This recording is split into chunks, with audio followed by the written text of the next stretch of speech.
Felisa, Fang of Silverquill is 2 white-black for a 3/2 legendary creature vampire wizard with flying and mentor. Whenever this creature attacks, put a +1/+1 counter on target attacking creature with lesser power. Whenever a non-token creature you control dies, if it had counters on it, create X tapped 2/1 white and black inkling creature tokens with flying, where X is the number of counters it had on it. So this deck wants to get creatures with tons of counters on them, and then sacrifice them to make a ton of inkling, which you can then use to attack or take advantage of other effects. In order to get some initial counters to work with, we have the tons of counters category. These give us an initial amount of counters which we can start messing with. Cards like Nightshade Harvester, which gets a +1/+1 counter whenever an opponent plays a land, or Sunscorch Regent, which gets a +1/+1 counter whenever an opponent plays a spell, are great at accumulating counters and can be sacrificed to get us tons of inklings.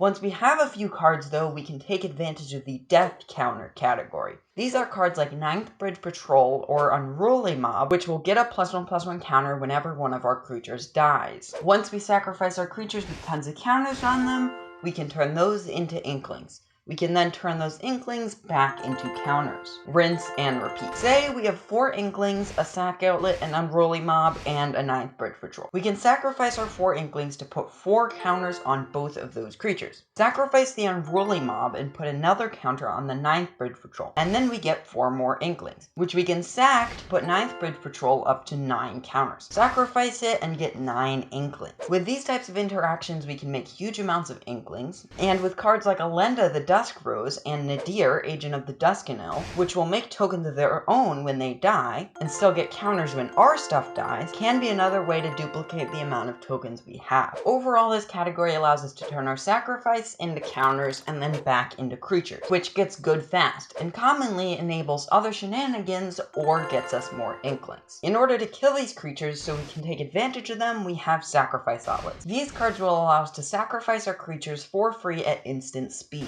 so we can take advantage of making more inklings or other triggers. We can also get some value from these cards. For example, we can get counters with cards like Carrion Feeder and Bloodflow Connoisseur. Most of the time we will want to keep our sacrifice outlets around, but occasionally if we have multiple sacrifice outlets, we can use these to get more inklings. We can also get mana from sacrificing with cards like Ashnods and Phyrexian Altar. Another way we can take advantage of these creatures being sacrificed is with aristocrats. Aristocrats say something along the lines of, whenever a creature you control dies, each opponent loses 1 life and you gain 1 life. Bastion of Remembrance and Zulaport Cutthroat are good examples. With these effects, when we are going off and sacrificing a ton of creatures, we can weaponize that and deal a ton of damage. This is one of the most used ways to win a game and can be a good complement to attacking with inklings. For cards that don't fit in my categories, I have the other category. These can do a variety of things, like helping you kill your opponents with inklings, like Corpse Knight, which is white-black for 2/2 Zombie Knight, which reads,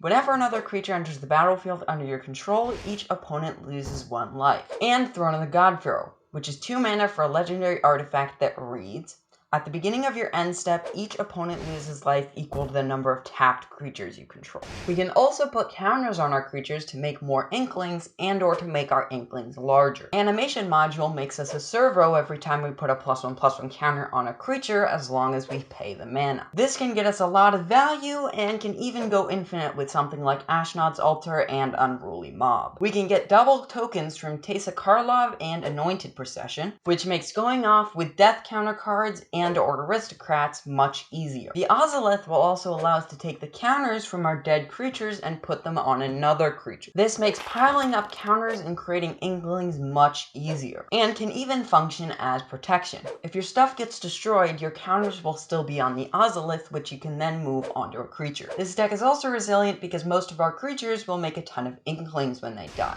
We also of course have cards like Lightning Grizz and Swiftfoot Boots and even Lapse of Certainty. For draw, we have some typical draw like Night's Whisper, Read the Bones, and Siphon Mind, and some less typical cards like Idol of Oblivion, which can tap to draw whenever we create a token. Mentor of the Meek, which we can pay 1 to draw whenever creature power 2 or less enters the battlefield. Our ramp is pretty typical. We have 8 mana rocks and a Smothering Tide. We have 36 lands, many of which help our deck function. For example, Karn's Bastion will let us proliferate, High Market and Phyrexian Tower will let us sacrifice, and Rogue's passage will give us unblockable. Beyond that, it's just basics and fixing. I did not build this deck with budget in mind, and it would cost you roughly $600 to buy the list in the description. It should be fairly easy to bring that price tag down though. I left a maybe board in the deck for cards which you can swap in and out to your liking, and many of the more expensive cards aren't necessary. Felisa is a versatile commander, and you could also build versions around -1/-1 counters or life gain. Life gain would take advantage of Soul Sisters and cards like a Johnny's Pridemate to get tons of counters. If you can give your creatures lifelink, that's great too. -1/-1 counters are great because they will kill the creature and give you Inklings, although putting -1/-1 counters on your own creatures is largely unsupported. I feel like a +1/+1 counter deck would work best out of those options and look the most fun. So that's why I did it. I hope this deck helped you make a Felisa deck of your own. If it did or you enjoyed, please subscribe and hit the notification bell if you want to be notified when I upload a new video. You can also talk to me or play games on my Discord server linked below. Thank you for listening, and I will see you next time.